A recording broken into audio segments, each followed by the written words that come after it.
ಜಗ್ಗು ಮತ್ತು ವೆಂಕಿ ಒಳ್ಳೆ best friends ಆಗಿರ್ತಾರೆ. ಜಗ್ಗು ಒಂದು ಕಂಪನಿಯ ಹೆಡ್ ಆಗಿರ್ತಾನೆ. ಅದೇ ವೆಂಕಿ ಒಂದು ಲೈಬ್ರರಿನ ನಡೆಸ್ತಾ ಇರ್ತಾನೆ. ಜಗ್ಗುಗೆ ವೆಂಕಿ ಅಂದರೆ ತುಂಬ ಇಷ್ಟ, ಹಾಗೂ ವೆಂಕಿಗೂ ಕೂಡ ಜಗ್ಗು ಅಂದರೆ ಪ್ರಾಣ. ಅವರಿಬ್ಬರಿಗೂ ಗರ್ಲ್ ಫ್ರೆಂಡ್ಸ್ ಇರ್ತಾರೆ. ಒಬ್ಬಳ ಹೆಸರು ಶ್ರುತಿ ಹಾಗೂ ಇನ್ನೊಬ್ಬಳು ಲತಾ ಅಂತ. ಶ್ರುತಿ ಜಗ್ಗುನ ಗರ್ಲ್ ಫ್ರೆಂಡ್ ಆಗಿರ್ತಾಳೆ, ಅದೇ ಲತಾ ವೆಂಕಿ ಗರ್ಲ್ ಫ್ರೆಂಡ್ ಆಗಿರ್ತಾಳೆ. ಆದರೆ ಜಗ್ಗು ತುಂಬ ಸಮಾಧಾನ ವ್ಯಕ್ತಿ, ಅದೇ ವೆಂಕಿ ತುಂಬ ತರಲೆ. ಮತ್ತು ಇಲ್ಲಿ ಶ್ರುತಿ ತುಂಬ ತರಲೆ ಹಾಗೂ ಲತಾ ತುಂಬ ಸಾಫ್ಟ್ ಕ್ಯಾರೆಕ್ಟರನ್ನು ಹೊಂದಿರ್ತಾಳೆ. ಒಂದಿನ ಎಲ್ಲರೂ ಮೀಟ್ ಆಗೋಣ ಅಂತ ಡಿಸೈಡ್ ಮಾಡ್ತಾರೆ. ಅವತ್ತು ಸಂಜೆ 4 ಜನ ಡಿನ್ನರ್ ಪಾರ್ಟಿ ಪ್ಲ್ಯಾನ್ ಮಾಡ್ತಾರೆ. ಒಂದು ಹೋಟೆಲ್ನಲ್ಲಿ ಸೇರ್ತಾರೆ. ಹಾಗೆ ಊಟ ಮಾಡ್ತಾ ಮಾಡ್ತಾ ನಾವು 4 ಜನ ಎಲ್ಲಾದರೂ ಸುತ್ತಾಡೋಕ್ಕೆ ಹೋಗೋಣ ಅಂತ ವೆಂಕಿ ಕೇಳ್ತಾನೆ. ಅದಕ್ಕೆ ಜಗ್ಗು ಲವರ್ ಶ್ರುತಿ ಓಕೆ ಹೋಗೋಣ, ತುಂಬ ಮಜವಾಗಿರುತ್ತದೆ ಅಂತ ಹೇಳ್ತಾಳೆ. ಅದಕ್ಕೆ ಜಗ್ಗು ಮತ್ತು ಲತಾ ಬೇಡ ಅಂತ ಹೇಳ್ತಾರೆ. ವೆಂಕಿ ಎಲ್ಲರನ್ನ ಫೋರ್ಸ್ ಮಾಡಿಸಿ ಒಪ್ಪಿಸ್ತಾನೆ. ಹಾಗೆ 1 ವಾರ ಬಿಟ್ಟು ಎಲ್ಲರೂ ಗೋವಾಕ್ಕೆ ಹೋಗೋಕ್ಕೆ ಪ್ಲ್ಯಾನ್ ಮಾಡ್ತಾರೆ. ನೆಕ್ಸ್ಟ್ ಡೇ ಕಾರ್ ತಗೊಂಡು ಗೋವಾ ಹೋಗ್ತಾ ಇರ್ತಾರೆ. ಈ ಕಡೆ ಜಗ್ಗು ಕಾರ್ ಡ್ರೈವ್ ಮಾಡ್ತಾ ಇರ್ತಾನೆ. ಅವನ ಪಕ್ಕ ವೆಂಕಿ ಲವರ್ ಲತಾ ಕೂತಿರ್ತಾಳೆ, ಹಾಗೂ ವೆಂಕಿ ಮತ್ತು ಶ್ರುತಿ ಬ್ಯಾಕ್ ಸೀಟಲ್ಲಿ ಕೂತ್ಕೊಂಡಿರ್ತಾರೆ. ಕಾರಲ್ಲಿ ಹೋಗುವಾಗ ಹಾಗೆ ಹಾಡು, ಸ್ವಲ್ಪ ತಮಾಷೆ ಎಲ್ಲ ನಡೀತಾ ಇರುತ್ತೆ. ಜಗ್ಗು ಸ್ವಲ್ಪ ಕಾರನ್ನು ಸ್ಪೀಡಾಗಿ ಡ್ರೈವ್ ಮಾಡ್ತಾ ಇರ್ತಾನೆ. ಆಗ ಲತಾ ಜಗ್ಗು ಸ್ವಲ್ಪ ಸ್ಲೋ ಓಡಿಸು ಅಂತ ಹೇಳ್ತಾಳೆ. ಅವಳು ಹೇಳಿದ ತಕ್ಷಣ ಜಗ್ಗು ಕಾರ್ ಸ್ಲೋ ಮಾಡ್ತಾನೆ. ಅದಕ್ಕೆ ವೆಂಕಿಗೆ ಸ್ವಲ್ಪ ಸಿಟ್ಟು ಬರುತ್ತೆ. ಏನೇ ನೀನು ಯಾವಾಗಲೂ ನಿಧಾನ ಅಂತೀಯ ಅಂತ ಹೇಳಿ ಸುಮ್ಮನಾಗ್ತಾನೆ. ಅದಕ್ಕೆ ಜಗ್ಗು ಲೇ ವೆಂಕಿ ಸ್ವಲ್ಪ ಸುಮ್ಮನೆ ಇರೋ, ಅವಳು ಹೇಳೋದು ಕರೆಕ್ಟ್ ಆಗಿದೆ ಅಂತ ಅವನನ್ನೇ ಬೈದು ಸುಮ್ಮನೆ ಕೂಡಿಸ್ತಾನೆ. ವೆಂಕಿ ನೋಡೋಕ್ಕೆ ತುಂಬ ಹ್ಯಾಂಡ್ಸಮ್ ಆಗಿ ಇರ್ತಾನೆ ಮತ್ತು ಸ್ವಲ್ಪ ತರಲೆ ಜಾಸ್ತಿ ಇರುತ್ತೆ. ಶ್ರುತಿ ವೆಂಕಿನ ನುಂಗೋ ಥರ ನೋಡ್ತಾ ಇರ್ತಾಳೆ. ಅದನ್ನು ಗಮನಿಸಿದ ವೆಂಕಿ, ಯಾಕೆ ಶ್ರುತಿ ಹೀಗೆ ನೋಡ್ತಿದ್ದೀಯಾ, ಹಾಗೆ ನೋಡಬೇಡ, ನನಗೆ ದೃಷ್ಟಿ ಆಗುತ್ತೆ ಅಂತ ತಮಾಷೆ ಮಾಡ್ತಾನೆ. ಅದಕ್ಕೆ ಶ್ರುತಿ ಆಗಲಿ ಬಿಡು ಅಂತ ಹೇಳ್ತಾಳೆ. ಅಷ್ಟರಲ್ಲಿ ಜಗ್ಗು ಕಾರ್ ಬ್ರೇಕ್ ತುಂಬ ಜೋರಾಗಿ ಹಾಕ್ತಾನೆ. ಹಿಂದೆ ವೆಂಕಿ ಹೋಗಿ ಶ್ರುತಿ ತೊಡೆ ಮೇಲೆ ಬೀಳ್ತಾನೆ. ಶ್ರುತಿ ಶಾರ್ಟ್ ಆಗಿರೋ ಡ್ರೆಸ್ ಹಾಕಿರ್ತಾಳೆ. ಅವಳ ತೊಡೆ ಎಲ್ಲ ಕಾಣಿಸ್ತಾ ಇರುತ್ತೆ.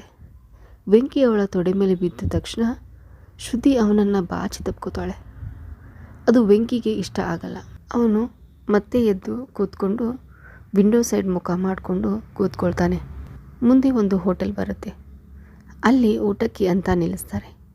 ಜಗ್ಗು ಮತ್ತು ಲತಾ ಕಾರಿಂದ ಇಳ್ಕೊಂಡು ಹೋಟೆಲ್ ಕಡೆಗೆ ಹೋಗ್ತಾರೆ. ಬಟ್ ಶ್ರುತಿ ವೆಂಕಿನ ಹಿಡ್ಕೊಂಡು ವೆಂಕಿ ಒಂದು ಮುತ್ತು ಕೊಡು ಅಂತ ಕೇಳ್ತಾಳೆ. ಅದಕ್ಕೆ ವೆಂಕಿ ಸಿಟ್ಟಿನಿಂದ ಶ್ರುತಿ ನೀನು ನನ್ನ ಬೆಸ್ಟ್ ಫ್ರೆಂಡ್ ಹುಡುಗಿ, ಇದೆಲ್ಲ ಸರಿ ಇರಲ್ಲ, ಸುಮ್ಮನೆ ಇರು ಅಂತ ಅವಳನ್ನು ಕಾರಿಂದ ಹೊರಗಡೆ ಕರ್ಕೊಂಡು ಬರ್ತಾನೆ. ಆದರೆ ಶ್ರುತಿಗೆ ವೆಂಕಿ ಮೇಲೆ ತುಂಬ ಆಸೆ ಆಗಿರುತ್ತೆ. ಬಟ್ ಇನ್ನೊಂದು ಕಡೆ ಜಗ್ಗು ಲತಾನ ಕ್ಯಾರೆಕ್ಟರನ್ನು ನೋಡಿ ತುಂಬ ಇಷ್ಟಪಡ್ತಾ ಇರ್ತಾನೆ. ಆದರೆ ಅದನ್ನು ಹೇಳಿರೋದಿಲ್ಲ ಅಷ್ಟೇ. ಜಗ್ಗುಗೆ ಲತಾ ಅಂದರೆ ತುಂಬ ಇಷ್ಟ. ಅವಳು ಏನು ಹೇಳಿದರೂ ಕೇಳ್ತಾ ಇರ್ತಾನೆ. ಎಲ್ಲರೂ ಊಟ ಮಾಡೋಕ್ಕೆ ಅಂತ ಟೇಬಲ್ ಹತ್ರ ಕೂಡ್ತಾರೆ. ಆವಾಗ ಶ್ರುತಿ ಬೇಕಂತಾನೆ ವೆಂಕಿ ಕಾಲನ್ನು ಸವರ್ತಾ ಇರ್ತಾಳೆ. ಅದಕ್ಕೆ ವೆಂಕಿಗೆ ಸಿಟ್ಟು ಬರ್ತಾ ಇರುತ್ತೆ. ಆ ಕಡೆ ಲತಾ ಮತ್ತು ಜಗ್ಗು ಕಣ್ಣಲ್ಲಿ ಲವ್ ಮಾಡ್ತಾ ಇರ್ತಾರೆ. ಹಾಗೋ ಹೀಗೋ ಗೋವಾ ಮುಟ್ತಾರೆ. ಅವತ್ತು ಜಗ್ಗು ಮತ್ತು ಶ್ರುತಿ ಒಂದು ರೂಮ್ ಮಾಡ್ತಿರ್ತಾರೆ. ಅದೇ ಲತಾ ಮತ್ತು ವೆಂಕಿ ಒಂದು ರೂಮ್ ಮಾಡಿರ್ತಾರೆ. ನೈಟ್ ಲತಾಗೆ ನಿದ್ದೆ ಬರ್ತಾ ಇಲ್ಲ ಅಂತ ಅವಳು ಬೀಚ್ ಹತ್ರ ಹೋಗಿ ಕೂತ್ಕೊಂಡಿರ್ತಾಳೆ. ಅದೇ ಟೈಮಲ್ಲಿ ಜಗ್ಗು ಕೂಡ ಬರ್ತಾನೆ. ಹಾಗೆ ಅವರಿಬ್ಬರು ಮಾತಾಡ್ತಾ ಅಲ್ಲೇ ಟೈಮ್ ಸ್ಪೆಂಡ್ ಮಾಡ್ತಾ ಇರ್ತಾರೆ. ಅದೇ ಟೈಮಲ್ಲಿ ಶ್ರುತಿ ಮೆಲ್ಲಗೆ ವೆಂಕಿ ರೂಮ್ ಒಳಗೆ ಹೋಗಿ ಮಲಗಿರ್ತಾಳೆ. ವೆಂಕಿ ಚೆನ್ನಾಗಿ ಡ್ರಿಂಕ್ಸ್ ಮಾಡಿ ರೂಮ್ಗೆ ಬರ್ತಾನೆ. ತನ್ನ ರೂಮ್ನಲ್ಲಿ ಲತಾನೇ ಇದ್ದಾಳೆ ಅಂತ ಅವಳನ್ನು ಕಿಸ್ ಮಾಡೋಕ್ಕೆ ಶುರು ಮಾಡ್ತಾನೆ. ಬಟ್ ಅದೇ ಜಾಗದಲ್ಲಿ ಶ್ರುತಿ ಇರ್ತಾಳೆ. ಆದರೆ ಶ್ರುತಿಗೆ ಅವನ ಜೊತೆ ತನ್ನ ತೂತನ್ನು ಹರಿಸ್ಕೋಬೇಕು ಅಂತ ತುಂಬ ದಿನದ ಆಸೆ ಇರುತ್ತೆ. ವೆಂಕಿ ತುಂಬ ರೊಮ್ಯಾಂಟಿಕ್ಕಾಗಿ ಇರ್ತಾನೆ. ಅವನು ಮೊದಲು ಶ್ರುತಿ ಬಟ್ಟೆನೇ ಬಿಡಿಸ್ತಾನೆ. ಹಾಗೆ ಅವಳ ಮೈಯನ್ನೆಲ್ಲ ಸವರಿ ಅವಳ ಮೈಯನ್ನು ಕಿಸ್ ಮಾಡೋಕ್ಕೆ ಶುರು ಮಾಡ್ತಾನೆ. ಅವಳು ಕಮಾನ್ ವೆಂಕಿ ಇವತ್ತು ಎಲ್ಲ ಆಸೆನ ತೀರಿಸು ಅಂತ ಹೇಳ್ತಲೇ ಇರ್ತಾಳೆ. ಅದಕ್ಕೆ ವೆಂಕಿ ಲತಾ ಇವತ್ತು ನೀನು ತುಂಬ ಸೆಕ್ಸಿಯಾಗಿ ಕಾಣ್ತಾ ಇದೆಯಾ, ನಾನು ನಿನ್ನ ಹಾಲನ್ನು ಕುಡಿಬೇಕು, ಕುಡಿಸು ಬೇಗ ಅಂತ ಹೇಳ್ತಾನೆ. ಅದಕ್ಕೆ ಅವಳು ತನ್ನ ದೊಡ್ಡದ ಮೊಲೆಯನ್ನು ವೆಂಕಿ ಬಾಯಿಗೆ ಇಡ್ತಾಳೆ. ಅವನು ಅವಳ ಮೊಲೆನ ಹಿಡ್ಕೊಂಡು ಅವನ ಎರಡೂ ಕೈಯಿಂದ ಅವಳ ಮೊಲೆನ ಹೆಸುತ್ತಾ ಅವಳ ಎದೆಯ ಹಾಲನ್ನು ಕುಡಿತಾ ಇರ್ತಾನೆ. ಅವಳು, ವೆಂಕಿ ಕುಡಿ, ನನ್ನ ಎರಡು ಮೊಲೆ ತುಂಬ ದಿನದಿಂದ ನಿನ್ನ ಬಾಯಿಯನ್ನೇ ಕಾಯ್ತಾ ಇದ್ದವು ಅಂತ ಹೇಳ್ತಾಳೆ. ಅವನು ತುಂಬ ಹುಮ್ಮಸ್ಸಿನಲ್ಲಿ ಅವಳ ಹೊಟ್ಟೆನ ತನ್ನ ನಾಲಿಗೆಯಿಂದ ನೆಕ್ಕೋಕ್ಕೆ ಶುರು ಮಾಡ್ತಾನೆ. ಹಾಗೆ ಅವಳು ತಿಕ್ಕಕ್ಕೆ ಬಂದು ಕಿಸ್ ಮಾಡೋಕ್ಕೆ ಶುರು ಮಾಡ್ತಾನೆ. ಅವಳು ಆ ವೆಂಕಿ ಆ ಅಂತ ಹೇಳೋಕ್ಕೆ ಸ್ಟಾರ್ಟ್ ಮಾಡ್ತಾಳೆ.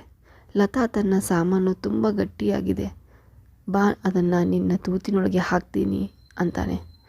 ಶ್ರುತಿ, ವೆಂಕಿ ಬೇಗ ಹಾಕು, ನಿನ್ನ ರಸವನ್ನು ತನ್ನ ತೂತಿನೊಳಕ್ಕೆ ನೂಕಿಸು ಅಂತ ಸಿಕ್ಕಾಪಟ್ಟೆ ರೊಮ್ಯಾಂಟಿಕ್ ಆಗಿ ಹೇಳ್ತಾಳೆ.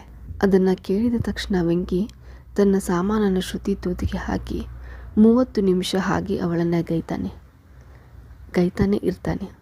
ಆಮೇಲೆ ತನ್ನ ರಸವನ್ನು ಅವಳ ತೂತಿನೊಳಗೆ ಬಿಡ್ತಾನೆ. ಹೀಗಾಗಿ ಶ್ರುತಿ ತನ್ನ ತುಂಬ ದಿನದ ಆಸೆನ ವೆಂಕಿ ಜೊತೆ ತೀರಿಸ್ಕೋತಾಳೆ. ಮತ್ತು ಬಂದು ಜಗ್ಗು ರೂಮಲ್ಲಿ ಸ್ನಾನ ಮಾಡಿ ಮಲ್ಕೋತಾಳೆ.